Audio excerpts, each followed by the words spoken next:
The gentleman on the right side of your screen here, the bespectacled one, is Senator Reed Smoot.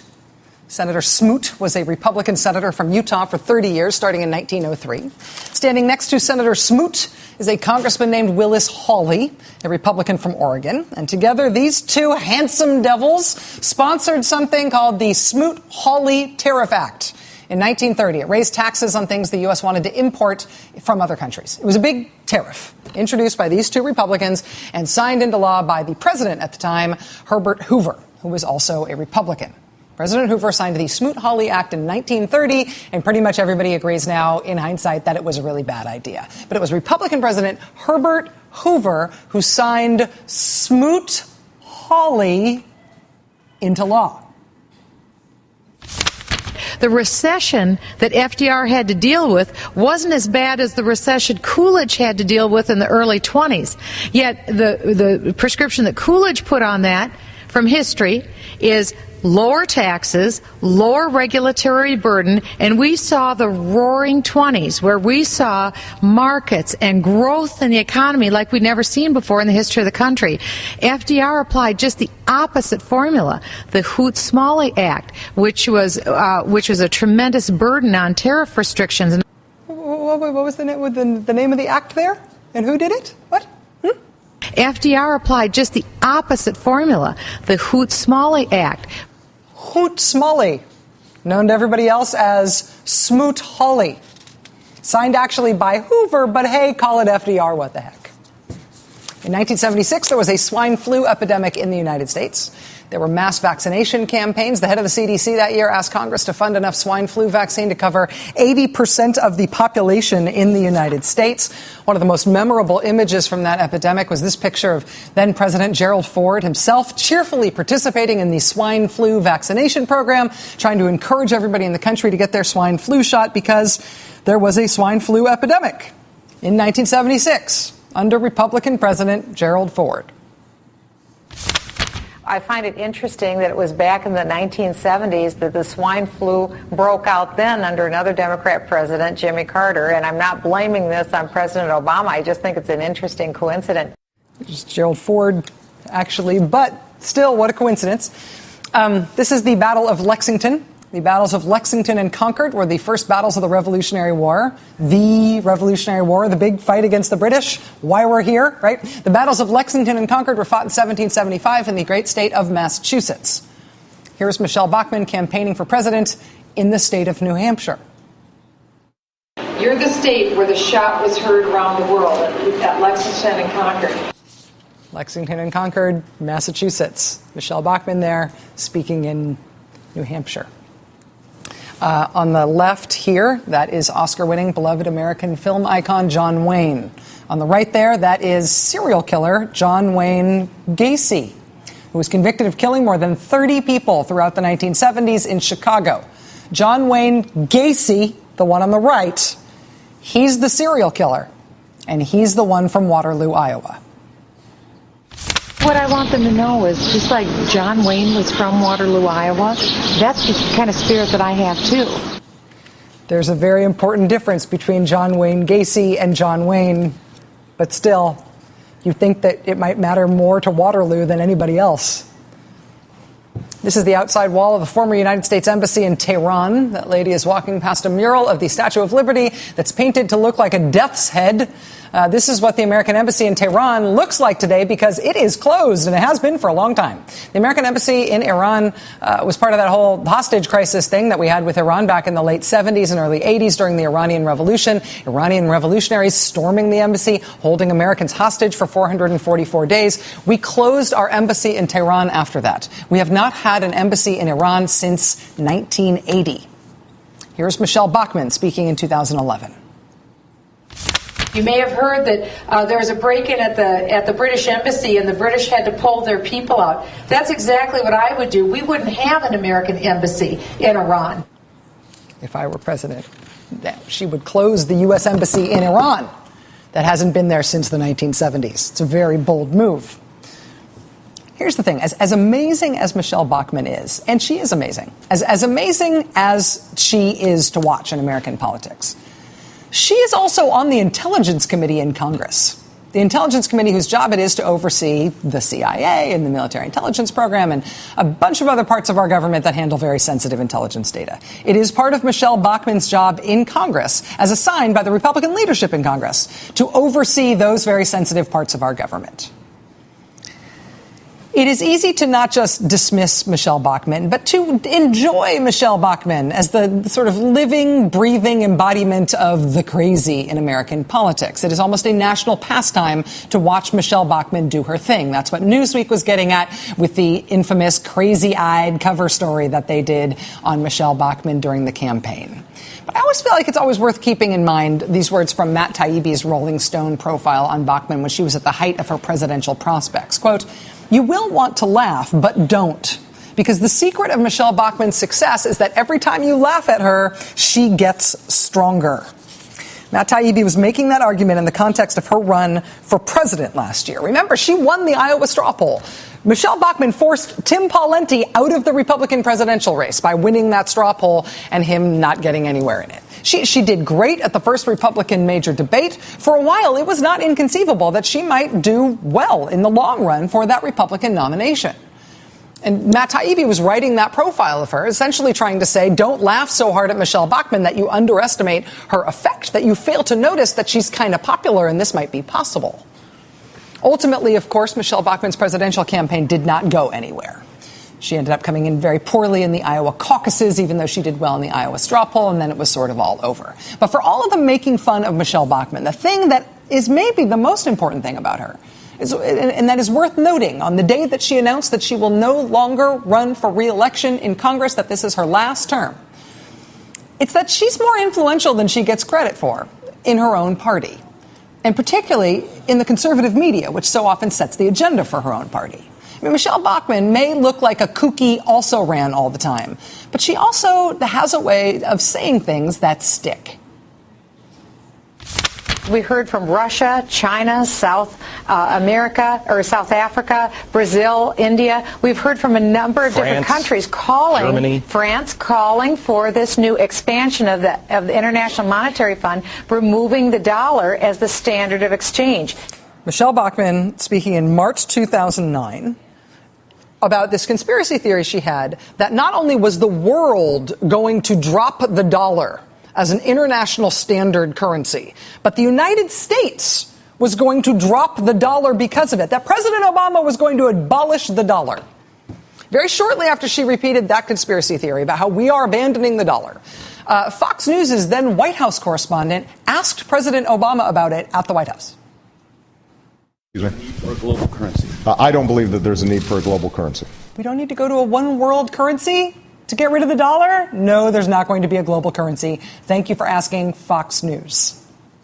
There was also Michelle Bachmann's made-up from thin air assertion that the IRS will now keep conservatives from going to the doctor. Michelle Bachmann explaining on Fox. There's a huge national database that's being created right now. Your health care, my health care, all the Fox viewer health care, their personal, intimate, most close to the vest secrets will be in that database. And the IRS is in charge of that database. So the IRS will have the ability, potentially, will they, to deny health care, to deny access, to delay health care. This is serious based upon our political beliefs. The Obama administration is going to block you from going to the doctor if you're a conservative. It's crazy Kookville Michelle Bachmann land, right? Just a day later, look, it's spreading. Just imagine. Okay, so you go in and you're trying to get a doctor's appointment, right? And they go, well, we see from your tax records.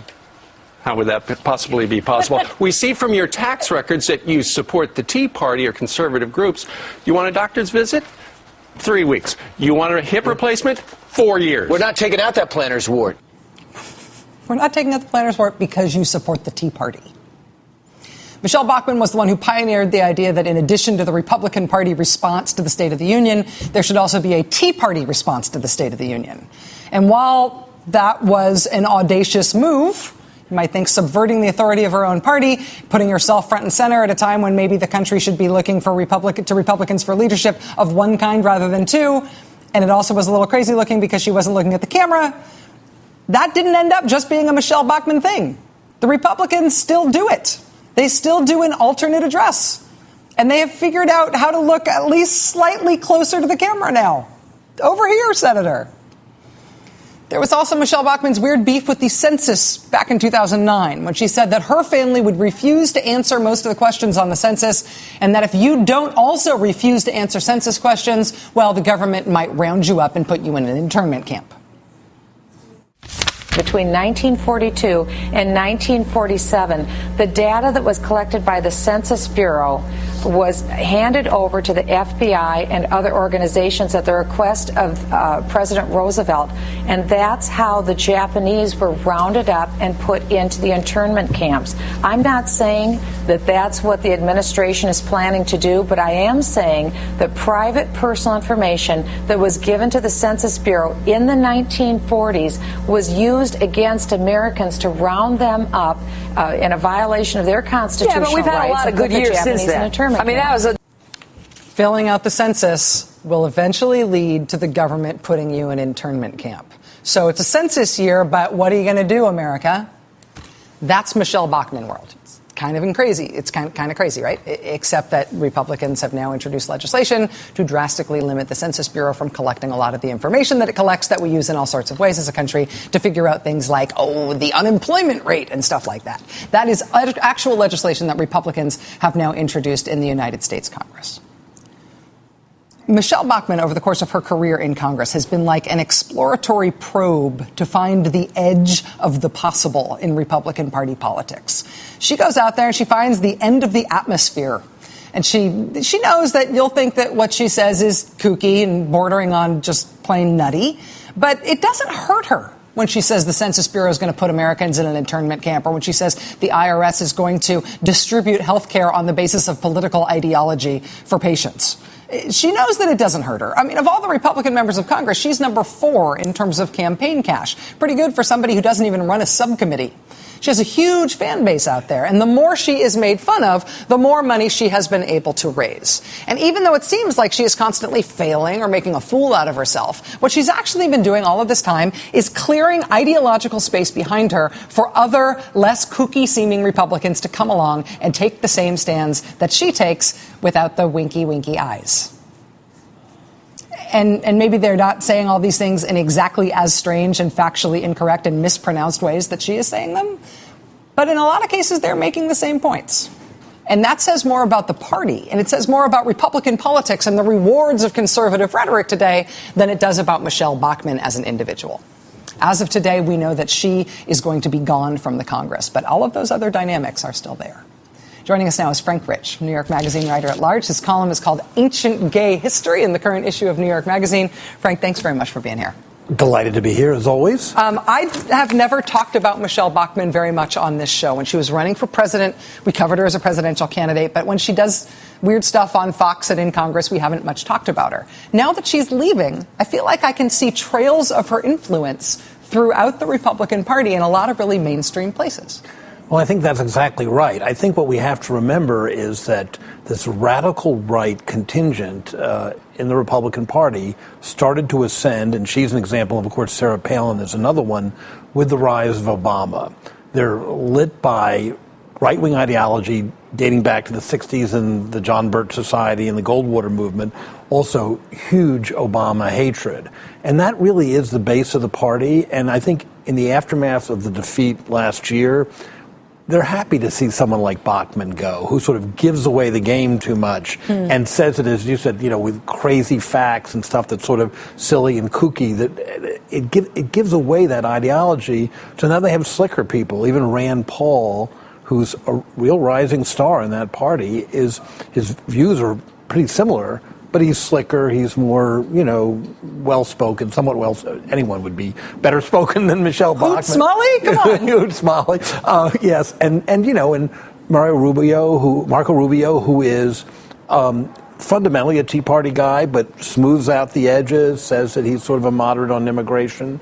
And then you have someone like Ted Cruz, who's sort of a Harvard-educated, smarter version of exactly her views. But that is the base. That is a radical party that we're dealing with now. Do you think that somebody like a Ted Cruz or a Marco Rubio or a Rand Paul can perform the same function that she does, which is to test the boundaries, to see how far you can get out there? I mean, I almost feel like I said exploratory probe, because I think that's maybe the right metaphor. Yeah. It's almost like she's a heat shield. Like nothing can really hurt her. There's nothing, her political career itself is somewhat disposable, but she goes forward as a test case to see how far others can push safely. Can senators and other people who have sort of more credibility than she has not push as hard as she could? I think so, but I think, first of all, anyone who's running for president is smart enough in that party not to push, at least in public, until someone catches them at a fundraising small dinner or something, not to say this stuff in public. I think people who don't have those national aspirations, the next Michelle Bachmann, Alan West, whoever, they'll surface, and they will keep pushing it.